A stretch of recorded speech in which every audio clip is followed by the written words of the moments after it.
The alarm screamed through the cockpit, and Tae-sung slammed his fist against the console to silence it. His cargo freighter, the Morning Star, was old and temperamental, but it had never given him trouble like this before. The sensor array was picking up something unusual, a distress beacon pulsing from the barren moon below. Tae-sung rubbed his tired eyes and checked the coordinates again. This sector was supposed to be empty, nothing but rocks and radiation. He was 3 days into a supply run to the outer colonies, hauling medical equipment and food rations. The job was boring, but paid well enough to keep fuel in his tanks and credits in his account. He should ignore the beacon. Company policy was clear about unauthorized detours. Besides, distress signals in the outer reach were often traps set by pirates or scavengers. Tae-sung had seen enough violence during his years as a military medic to know better than to play hero, but something made him hesitate.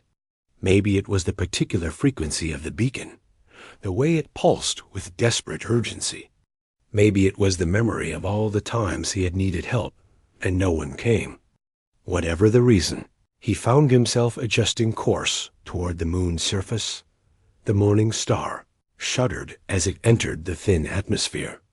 Tae-sung guided the ship toward the beacon source, and what he saw made his breath catch. Wreckage was scattered across a rocky valley, pieces of a ship that must have been beautiful before it crashed. The metal was strange, smooth, and iridescent like mother of pearl, reflecting colors that seemed impossible. He recognized the design immediately. Velani, the most advanced and secretive civilization in known space. They rarely interacted with other species, and their territory was strictly off-limits to outsiders. What was a Velani ship doing out here, so far from their protected borders? Tae-sung landed the Morning Star 50 meters from the largest piece of wreckage and pulled on his environment suit. The moon had breathable air, but it was thin and cold. He grabbed his medical kit from old habit and descended the ramp. The crash site was worse up close. Bodies lay among the debris, their translucent skin already turning gray in death. The Velani were humanoid, but distinctly alien, taller and more delicate than humans, with crystalline structures visible beneath their skin that served as a secondary circulatory system. Tae-sung had only seen them in educational videos during his military training. Standing among their dead felt like walking through a museum where the exhibits had come horribly alive. Sound made him freeze. A weak cough, barely audible over the wind. Tae-sung moved toward it, climbing over twisted metal until he found them. 3 Velani guards, their armor cracked and leaking luminescent fluid, huddled around a 4th figure. This one was smaller, younger, and clearly important based on the ornate clothing and the desperate way the guards were trying to shield her. The young Velani woman was dying. Even Tae-sung's limited medical knowledge could see that. Her skin had lost its natural glow, turning dull and gray. The crystalline structures beneath her skin were dark, no longer pulsing with light. Blood pooled beneath her, deep purple and thick like syrup. "Help her," one of the guards rasped in heavily accented but understandable galactic common. "Please, she is Princess Hana, royal blood. Must survive." Tae-sung dropped to his knees beside the princess and opened his medical kit. His hands moved automatically, checking her pulse and respiration. Both were weak and getting weaker. He pulled out a diagnostic scanner and ran it over her body. The readout made his heart sink. Massive internal bleeding, organ failure, systemic shock. She had minutes, maybe less. "I need to get her to my ship," Tae-sung said. "I have a medical pod there." "No time," another guard wheezed. "She dies now. Our biology, it rejects all foreign medicine. Only Velani doctors can heal Velani bodies. But they are dead. All dead." Tae-sung looked down at the dying princess. She was young, probably not much older than 20 in human years. Her eyes fluttered open briefly, violet like deep space, and found his face. There was no fear in them, only acceptance. She had already made peace with death. Something in Tae-sung broke. He had left military service because he was tired of watching people die, tired of being unable to save them. He had told himself he was done being responsible for other people's lives. But looking at Princess Hana, he knew he couldn't walk away. There might be one thing, he said slowly. The idea was insane, probably impossible. But desperate times called for desperate measures. Human blood has universal adaptive properties. It's why we can survive in so many different environments. If I give her my blood directly, maybe her body can use it to stabilize. The guards stared at him like he had lost his mind. Impossible, one said. Vellani biology's pure, refined over millennia. Foreign blood would poison her, kill her faster. She's already dying, Tae-sung shot back. In 2 minutes, she'll be dead for certain. This gives her a chance, even a small one. The guards looked at each other, then at their princess. Finally, the first guard nodded. Do it. If there is any hope, we must take it. Tae-sung worked quickly. He pulled a transfusion kit from his medical bag and attached one end to his arm, finding the vein with practiced ease. The other end went into the princess's arm, just above where her crystalline structures converged. He had no idea if this would work. Human and Vellani physiology were supposed to be completely incompatible. When he opened the flow valve, his blood began traveling through the tube. It looked wrong mixing with her purple blood, red and purple, swirling together in the transparent tubing. Tae-sung felt the pull immediately, his own blood pressure dropping as his body struggled to compensate. For 30 seconds, nothing happened. Then Princess Hana convulsed, her back arching off the ground. The guards grabbed her, holding her down as her body spasmed. Tae-sung's vision blurred, black spots dancing at the edges. He was giving too much blood, going too far, but he couldn't stop now. Then something changed. The crystalline structures beneath the princess's skin began to glow again, but differently than before. They pulsed with red light mixed with their natural violet, creating strange purple-red patterns that spread through her body like lightning. Her breathing steadied. Her skin began to regain its glow. Tae-sung's strength gave out. He collapsed beside her, barely conscious. Through fading vision, he saw Princess Hana's eyes open fully. They were still violet, but now they had flecks of red scattered through them like stars in a nebula. Impossible, one of the guards whispered with awe and horror. Her body accepted it. Human blood and Vellani blood existing together. This should not be. Tae-sung tried to respond, but darkness claimed him. His last thought was simple. He had saved her.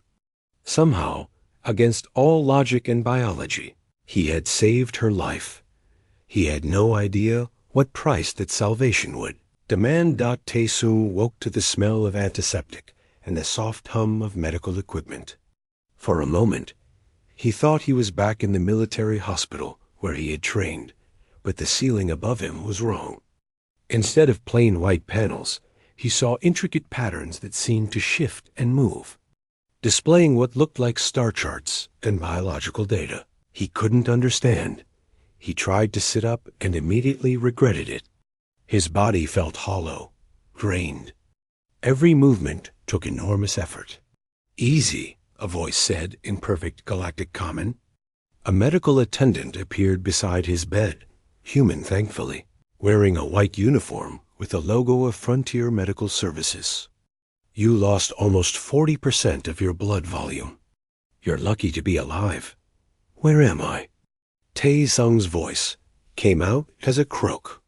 Station Outpost 7, Medical Wing. You've been unconscious for 3 weeks. A Vellani military ship brought you here after they recovered you from that moon. The attendant checked the display beside the bed. Your ship is in impound, by the way.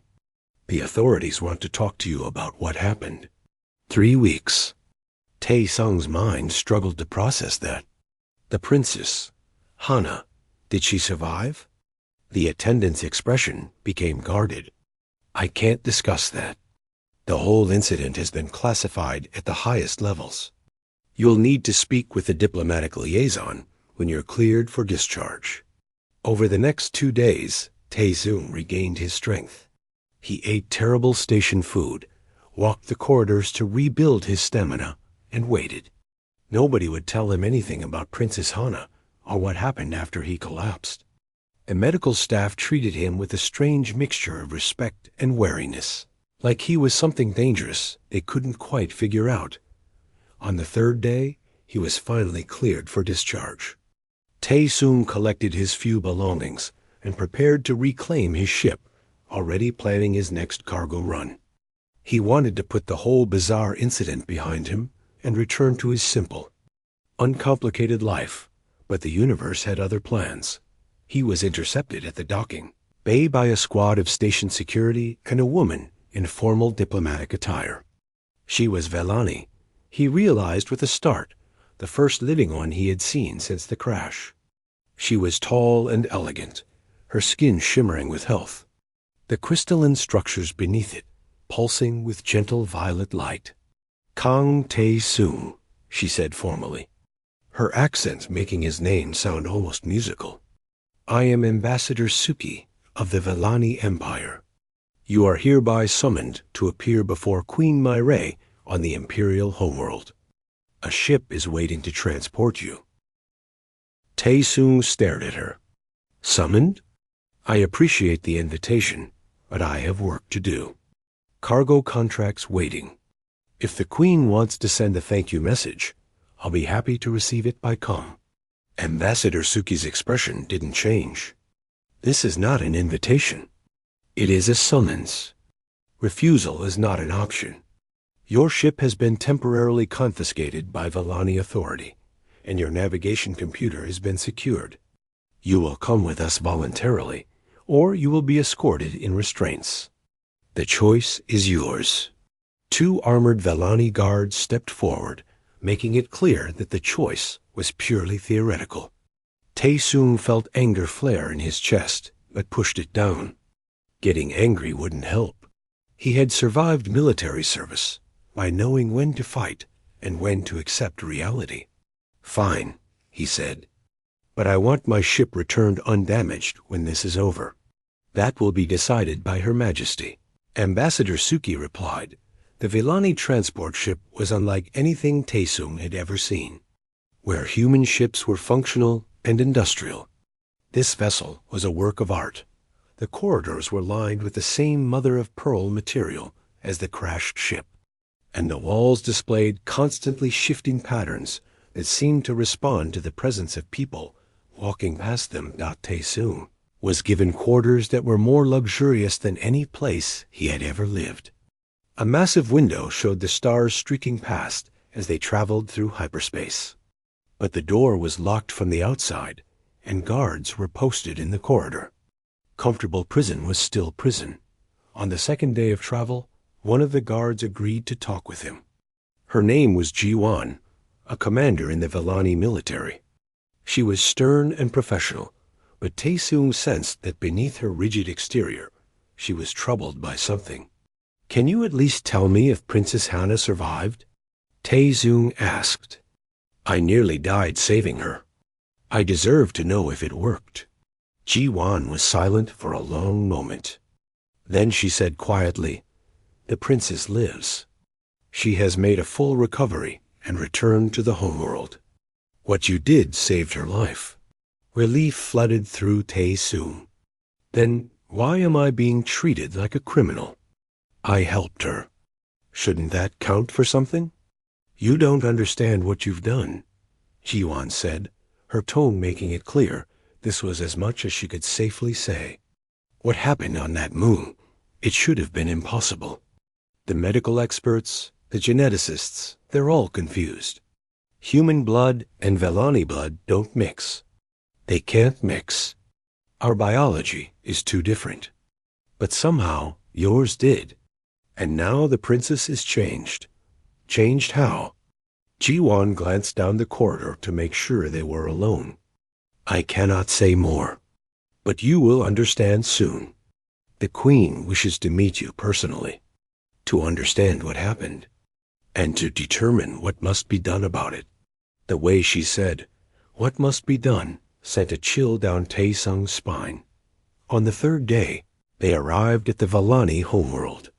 Tae-sung pressed his face to the window and stared. The planet was beautiful, covered in crystalline structures that caught and reflected sunlight in thousands of colors. Cities floated in the upper atmosphere, held aloft by technology he couldn't begin to understand. And above it all, larger than any of the floating cities, was the Imperial Palace. The palace was a massive structure that seemed to be made entirely of living crystal. It pulsed with light, and Tae-sung could see smaller ships moving around it, like insects around a flower. This was the heart of Velani civilization, a place few outsiders had ever seen. The transport docked at a private bay, and Tae-sung was escorted through corridors that made the ship look plain by comparison. Everything here was art, beauty, perfection. He felt out of place in his simple clothes, a rough human among beings who seemed to have transcended mere physicality. Finally, they reached a massive chamber with a ceiling so high it disappeared into light.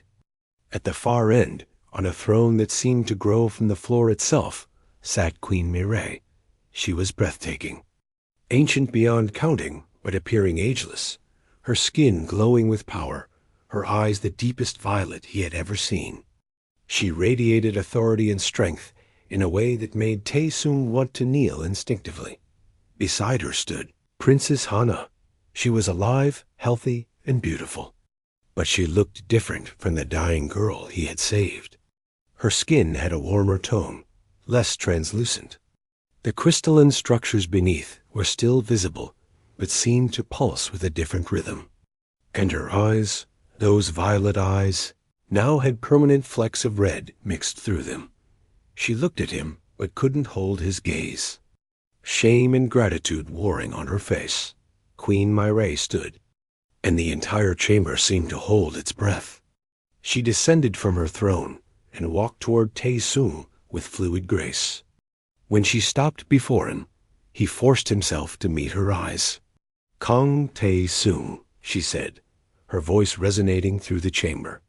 "You saved my daughter's life with an act of courage and sacrifice. For this, the Valani Empire thanks you. You will be rewarded appropriately, and your ship will be returned." Tae-sung felt himself relax slightly. This didn't sound so bad. Then Queen Mireille's expression changed, becoming something harder. "But the situation is more complex than simple gratitude. What occurred on that moon has created circumstances that affect not just my daughter, but the future of our entire civilization. Therefore, I must make a demand of you, one that you cannot refuse." The guards around the chamber moved closer. Tae-sung's instincts, honed by years of survival, screamed danger. "You will spend one night with me," Queen Mireille said, her voice allowing no argument. "One night, in the ritual we call the blood proving. This is not a request. This is a royal command that you will obey." Tae-sung stared at her, not understanding.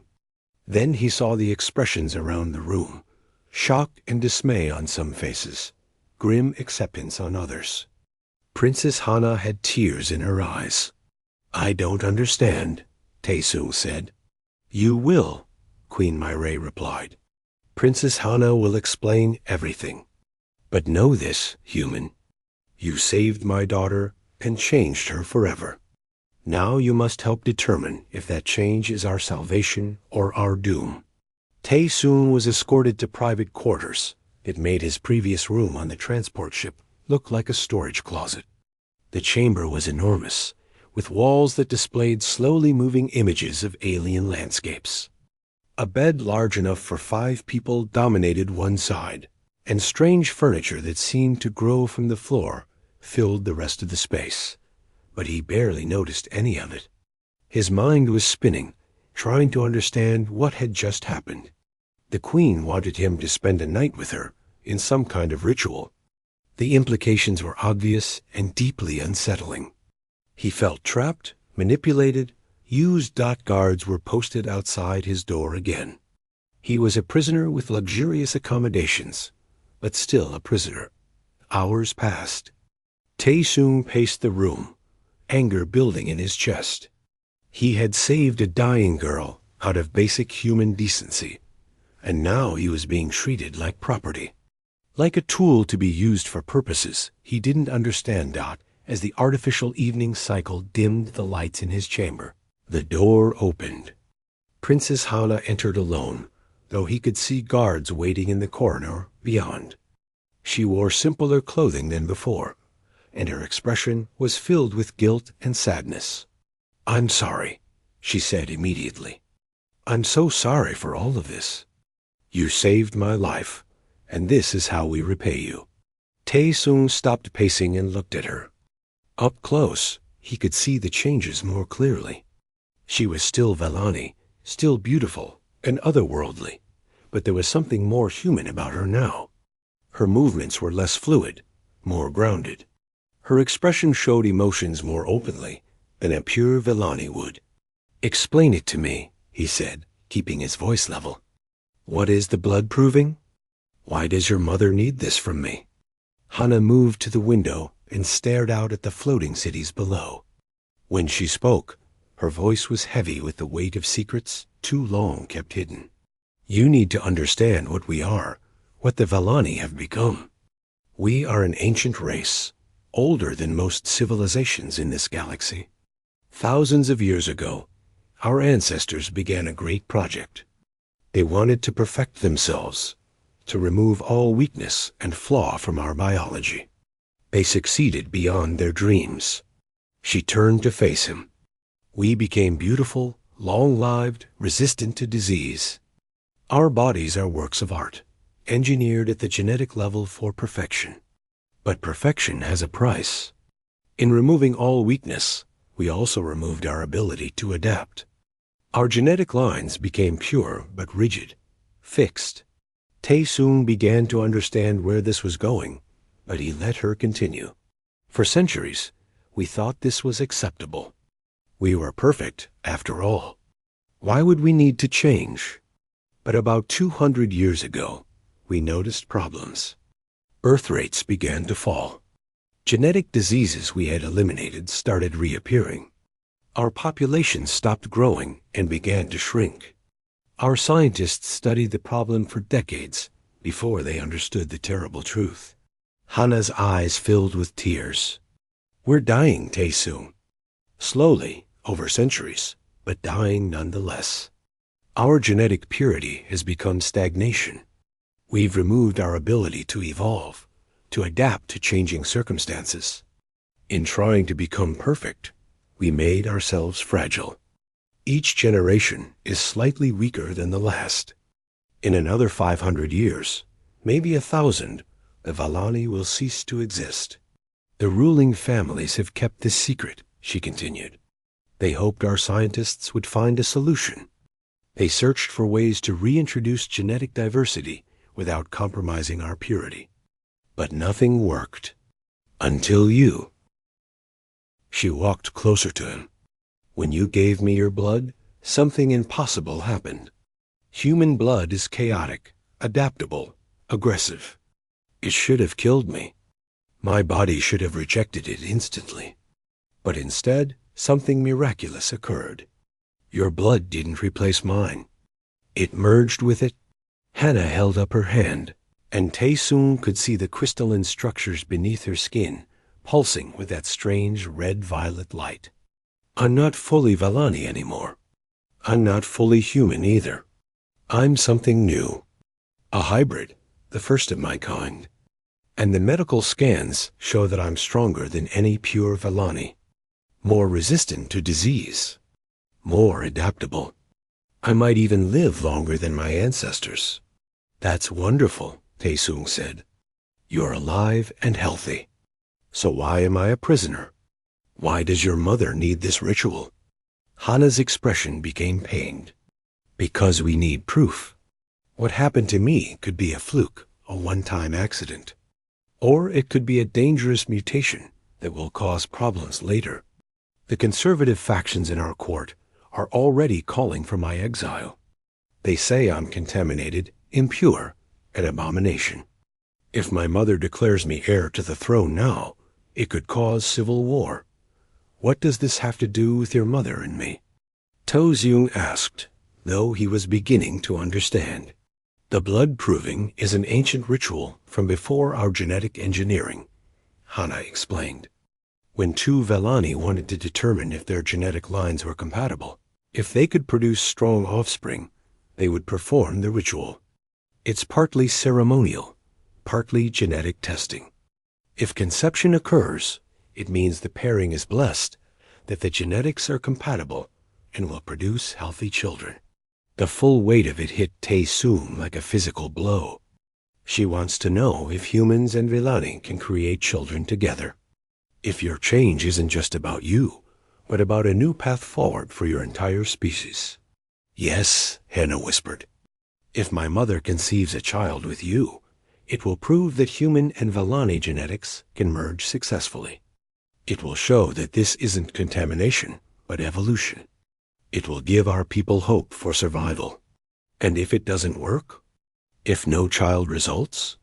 Hannah looked away. Then you will be executed to protect the secret. And I will likely be exiled or imprisoned for the rest of my life.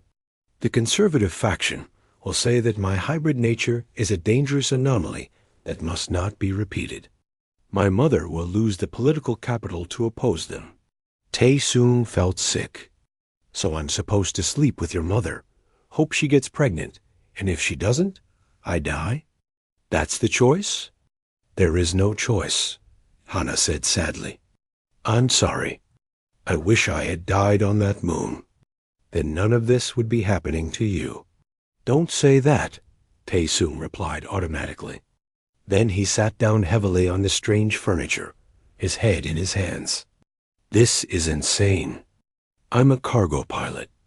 I haul supplies from one station to another. I'm not supposed to be the key to saving an entire civilization. They sat in silence for a long time. Finally, Tae-Soon looked up at Hana.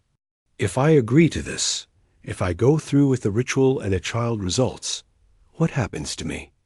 Do I just go back to my ship and never see the child? Am I supposed to father an heir to an alien empire and then disappear? I don't know, Hana admitted. My mother hasn't said what comes after. But I can promise you this. I will fight for you to have a role in the child's life, if there is one. And I will fight to protect you, regardless of the outcome. You saved my life, Tae-Soon. I owe you everything. Tae-Soon stood and walked to the window, looking out at the impossible beauty of the Villani homeworld. He thought about his simple life, his cargo runs, his deliberate isolation from the complications of other people's problems. That life seemed very far away now.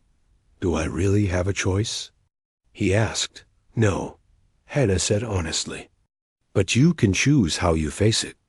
You can go to the ritual angry and resentful, treating it as a violation. Or you can try to understand my mother's position, the weight she carries as leader of a dying people. Either way, the ritual will happen. Tae-Soon turned to face her. Tell your mother I'll do it. But I have conditions. If a child results, I want some role in its life. I won't be just a sperm donor. And I want your position secured, your place in succession guaranteed regardless of the outcome. And I want research into human Villani compatibility to continue, but peacefully. Not as a weapon, not as exploitation. As a genuine attempt to help both our species. Hannah's eyes widened. You're making demands of the Queen? That's incredibly dangerous. I'm already in danger, Tae-Soon replied. If I'm going to do this, I'm going to do it on my terms. I may not have power here, but I have leverage. I'm the one person who's proven human Villani compatibility is possible. Your mother needs me to cooperate. So I'll cooperate, but she needs to meet my conditions.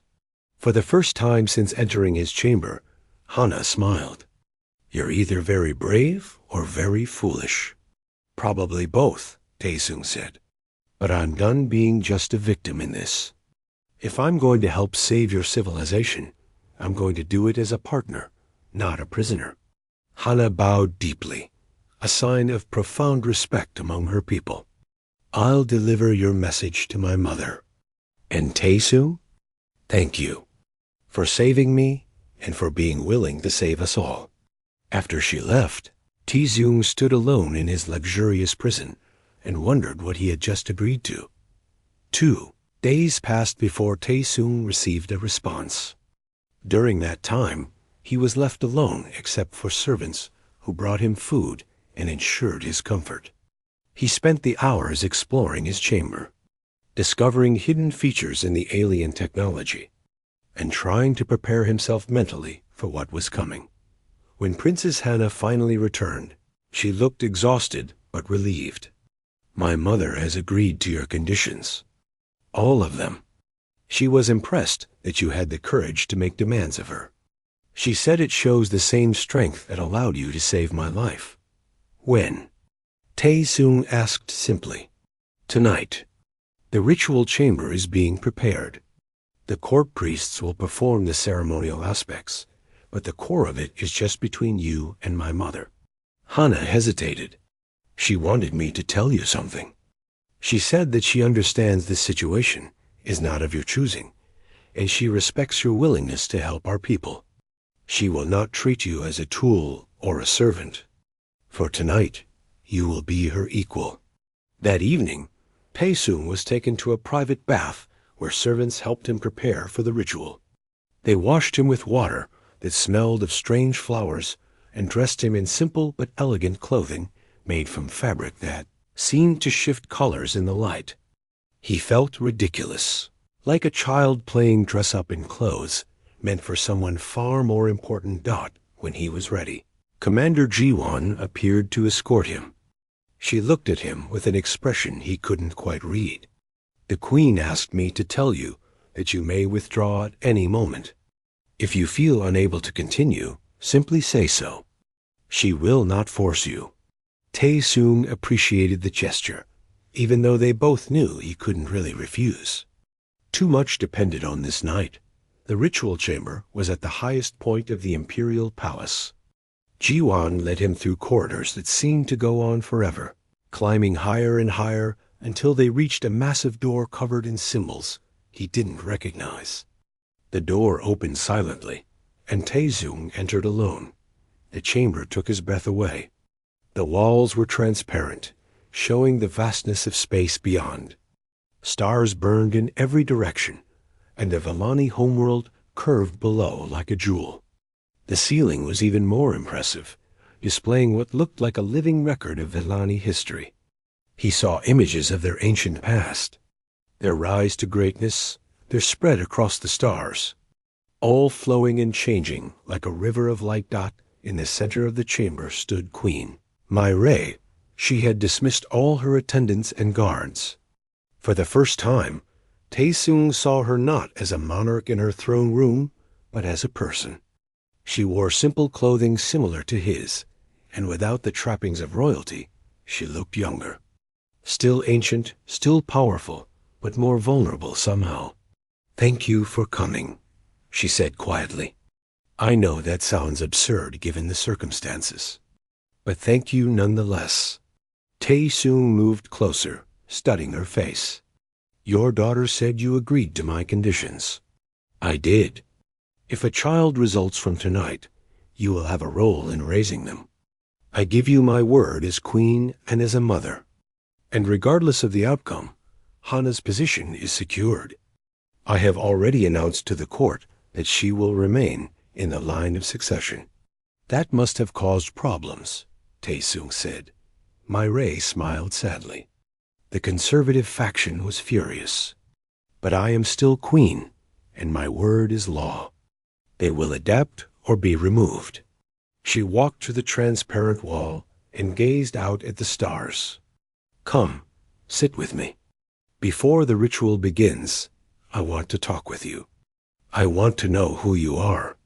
They sat on cushions near the window, and for the first time since this bizarre situation began, Tae-sung felt like he was being treated as a person rather than a tool or a problem to be solved. "Why did you leave military service?" Myrae asked. The question caught him off guard. "How did you know about that?" "I researched your history. You were a combat medic, highly skilled, decorated for valor. But you resigned suddenly and became a cargo hauler. Why?" Tae-sung was quiet for a moment. Memories he usually kept buried rising to the surface. "I watched too many people die. Good people, soldiers who trusted me to save them. I did everything right, followed every protocol, but sometimes it wasn't enough. Sometimes they died anyway, and I had to move on to the next casualty. It broke something in me. I couldn't carry that weight anymore." "So you chose solitude," Myrae said. "You hauled cargo because cargo doesn't die. Cargo doesn't trust you or need you or depend on you. It was safe. Yes, it was safe." Tae-sung looked at her. "What about you? What's it like being queen of a dying civilization?" He expected her to be offended by the bluntness, but instead she laughed quietly. "Lonely, terrifying. I watch my people fade generation by generation, and there's nothing I can do to stop it. Every decision I make, I wonder if it's the right one. I maintain the appearance of confidence and strength, because that's what a queen must do. But inside, I'm afraid all the time." They talked through the evening, sharing stories. Myrae told him about her daughter, about watching Hana grow up, knowing that she might be the last generation of her family line. She spoke of the burden of keeping the extinction crisis secret, of making impossible choices to maintain stability, while searching desperately for solutions. Tae-sung talked about his childhood, about growing up on a frontier colony where resources were scarce and everyone had to work to survive. He told her about joining the military to escape poverty, about discovering he had a gift for medicine, about the war that had broken him. Somewhere in the conversation, Tae-sung realized they weren't so different. Both of them were leaders who had sacrificed personal happiness for duty. Both carried deep loneliness. Both knew the weight of making life and death decisions. "I thought you would hate me," Myrae admitted as the night deepened, "for forcing you into this situation." "I did hate you," Tae-sung said honestly. "When I first understood what you wanted, I felt like property, like I was being used. But talking with you now, I understand the weight you carry. You're not doing this because you want to. You're doing it because you have no other choice. Does that make it right?" Myrae asked. "I don't know, but it makes it understandable." The ritual, when it finally happened, was nothing like Tae-sung expected. There were no priests, no ceremony, no formal words. It was just two lonely people finding unexpected connection in impossible circumstances. What began as biological necessity transformed into something genuine. They understood each other in a way that transcended species or circumstance. Myrae was gentle, attentive, making sure he was comfortable despite the strangeness of the situation. Tae-sung found himself responding not out of obligation, but out of real desire. There was chemistry between them, attraction built on mutual respect and understanding. Afterward, they lay together looking at the stars. Myrae rested her head on his chest, listening to his heartbeat. "It's different from ours," she said quietly. "Faster, stronger, chaotic, but vital. Like humanity itself. Will you know soon if it worked?" Tae-sung asked. "The priests can test in a few weeks, but I think I'll know before then. Our bodies tell us when conception occurs. It's one of the few instincts we retained from our ancestors." She was quiet for a moment. "What will you do if no child results?" "I don't know. Fight, Probably. Try to escape. I don't plan to die quietly. My Ray laughed. Good. That's very human of you. She lifted her head to look at him. Stay with me tonight. Not because of the ritual, but because I don't want to be alone. I haven't felt this peaceful in years. They talked until dawn, sharing more stories, more secrets. When the artificial sun began to rise over the Vellani homeworld, my Ray finally stood and dressed. The Queen's mask was back in place, a brief vulnerability hidden again. Thank you, she said formally. For everything, you will be escorted to new quarters. They will be more comfortable, with freedom to move about the palace. You are no longer a prisoner, but a guest. And if the ritual failed? My Ray met his eyes. Then we will face that together. But somehow, I don't think it did. I feel different, changed, like something new has begun. After she left, Tae-sung stood at the window, watching the sun rise over an alien world. Whatever happened next, he knew his life would never be the same. He had connected with a queen, possibly fathered a child that would change the future of two civilizations. He had come here a prisoner, but he was leaving this chamber as something else. A partner. An equal. Maybe even a friend. It was terrifying and exhilarating in equal measure. Tae-sung's new quarters were indeed more comfortable and significantly more free. The guards outside his door were now clearly there for his protection, rather than to keep him imprisoned. He was given access to large portions of the palace and encouraged to explore, to learn about Vellani culture and history. Princess Hana became his guide and companion during those weeks. She showed him the great libraries where Vellani knowledge was stored in crystals that held more information than 1 million human databases. She took him to the gardens where plants from 100 worlds grew in carefully controlled environments. She introduced him to artists, scientists, and philosophers who were curious about the human who had saved their princess. But not everyone was friendly. As Tae-sung moved through the palace, he saw the hatred in some eyes. The conservative faction that opposed Queen Marae's decision made their feelings clear. They saw him as contamination, a primitive who had defiled their perfect civilization. On the 10th day, Commander Jiwon warned him that there had been threats. Stay in protected areas, she advised. We've increased security, but there are elements in the court who would rather see you dead than risk change to our society. 3 days later, someone tried to poison his food. Only the diligence of a loyal servant who tested everything before it reached him saved Tae-sung's life. The assassin was caught, a minor noble from one of the oldest families. Queen Marae had him executed publicly as a warning to others that Tae-sung tried to lose himself in learning. He studied Vellani language, history, and culture. He discovered that beneath their appearance of perfection, the Vellani were struggling with the same questions humans had always faced: how to maintain tradition while adapting to change, how to preserve what was good while fixing what was broken, how to survive in a universe that didn't care about their existence. 2 weeks after the ritual, Queen Marae summoned him to her private chambers. When he arrived, he found her sitting with a team of medical specialists, their equipment surrounding her. She looked radiant, more alive than he had ever seen her. "The tests are conclusive," she said, her voice trembling with emotion. "I'm pregnant." The medical specialists showed him scans he could barely understand, but the evidence was clear.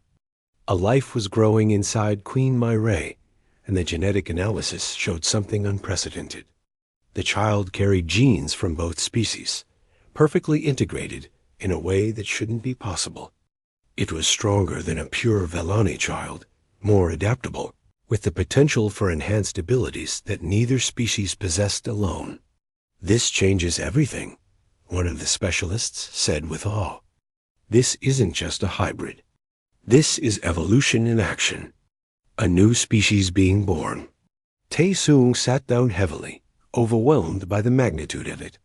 He was going to be a father to a child that would help save an entire civilization.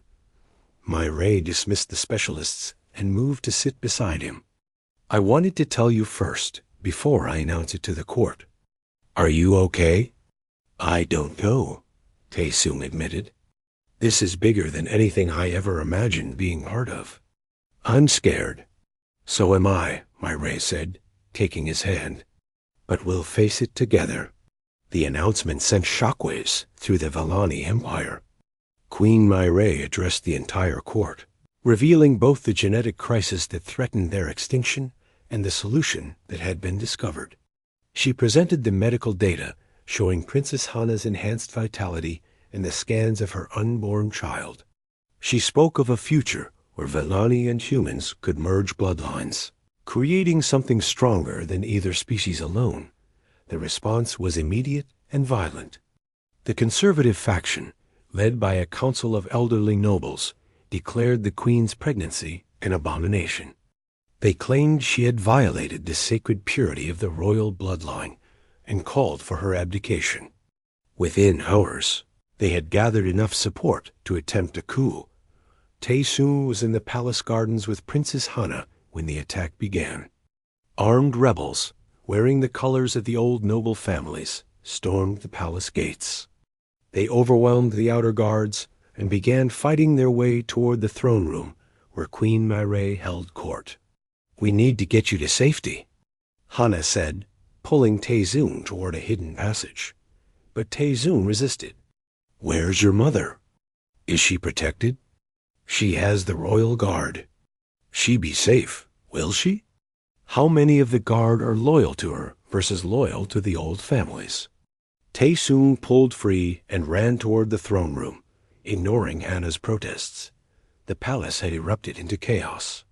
Guards fought guards, noble fought noble, as centuries of tension finally exploded into violence. Taesung had no weapons, no armor, but he had years of military training and a desperate need to protect the woman carrying his child. He reached the throne room to find it under siege. Queen Myray stood surrounded by a circle of loyal guards, but they were badly outnumbered. The rebel forces were pushing forward, and it was only a matter of time before they broke through. Taesung did the only thing he could think of. He ran into the center of the chamber and shouted at the top of. The fighting paused, everyone staring at the crazy human who had just thrown himself into the middle of a coup. Taesung climbed onto a piece of fallen sculpture so everyone could see him. I'm nobody, he shouted. I'm a cargo pilot who got unlucky enough to find a crash site. I didn't ask to be here. I didn't ask to change your civilization. But I did save Princess Hana's life, and I did father the child Queen Myray carries. And you know what? I'm glad I did, because you people need help. You contaminated our bloodline. One of the rebel leaders screamed. Your bloodline was already dying. Taesung shot back. Your queen told me the truth. In a few hundred years, there won't be any Vellani left because you're too pure, too perfect, too rigid to survive. You've engineered yourselves into a dead end. But instead of accepting help, instead of adapting, you'd rather kill your own queen and doom your entire species to extinction. That's not purity. That's suicide. The chamber was silent. Taesung pressed his advantage. I'm human. We're not perfect like you. We're messy, chaotic, adaptable. We survive because we change, because we're willing to try new things even when they're scary. Your queen had the courage to make the hard choice, to sacrifice her pride for her people's survival. And you want to kill her for it? Then you deserve to die out. From the crowd of loyalists, a voice called out. The human speaks truth. It was Commander Jiwan, stepping forward with her weapon, raised but not aimed. I've seen the medical reports. I've studied the data. Princess Hana is stronger than any pure Vellani her age. The Queen's child will be even more remarkable. This isn't contamination. This is our only hope. One by one, other voices joined her. Scientists who had seen the genetic analysis. Young Villani who didn't want to watch their civilization slowly fade. Military leaders who recognized strength when they saw it. The tide was turning. The rebel leader, an ancient noble named Lord Teeman, stood defiant. "I would rather die pure than live contaminated." "Then die," Queen Myrae said coldly. She had moved forward through her guards, standing tall and proud. "But you will not take my people with you. Guards, arrest the rebel leaders.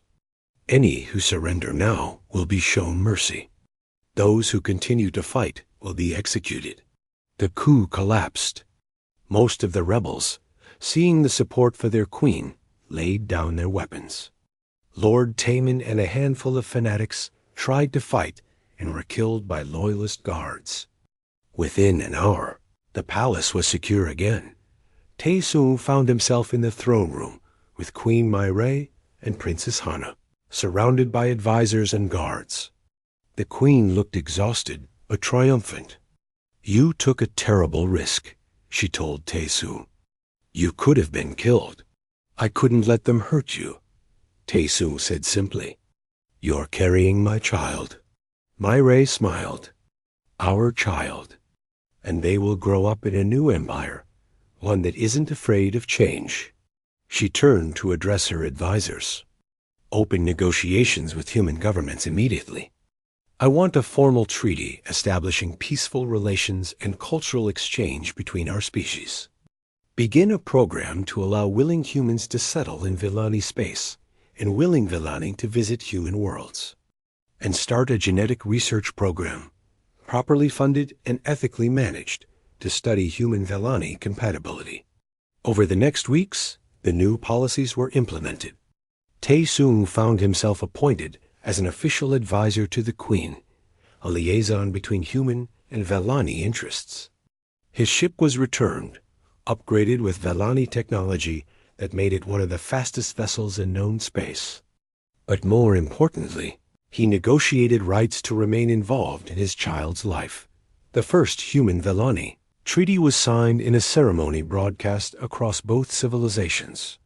Tae-Sung stood beside Queen Myrae as she formally welcomed humanity as partners in the Villani Empire's future.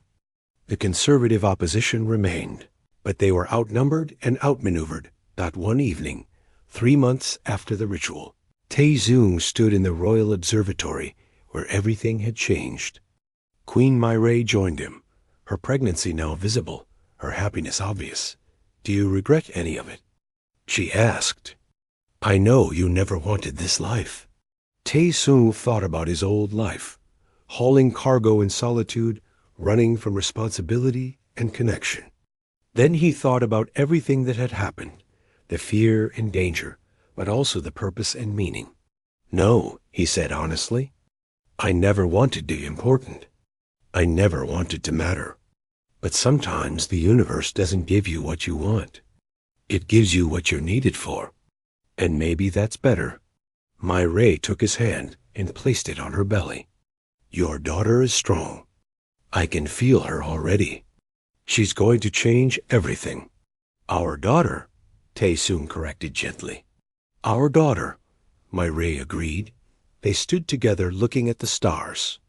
At the Villani homeworld below, where human ships were beginning to arrive, carrying the first wave of an exchange that would reshape both civilizations. One man's blood had changed the fate of an empire. One desperate act of compassion had created a bridge between species. One night had given birth to a new future dot. It was terrifying. It was overwhelming. It was more responsibility than Tae-Sung had ever wanted. But as he stood there with his hand on Myrae's belly, feeling his daughter move, he realized something important. He wasn't alone anymore. He had purpose. He had family. He had a future worth fighting for. And that, he thought, was pretty fuck. Yeah, humanity.